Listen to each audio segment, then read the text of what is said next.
Bundan 3 tane yapılmış. 3 tane var bunda. Az Geç önüne geç.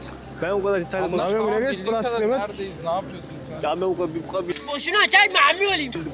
Anlat. Al Doğukan sen çek, biz şey yapalım madem. Gel.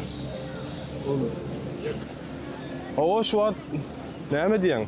Yılan sütünü mü? Yılan sütünü diyorlar buna. Kamera dön, gel. Gelin Bile şu bakalım. Nelsin yılında... Nelsin yılda edilip, onarılıptı. Kuruluptu. Şu cep tarafında vardı. Aha. O maksadı ne mi? Enver. Bunun maksadı ne olmalı? Bu uruşta...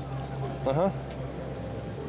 Bu uruş kazanıyorlar bu... 4. asırda ne 4. ettiler asırda ha? bu. 4. asır milattan önce. Yılanın sütünü.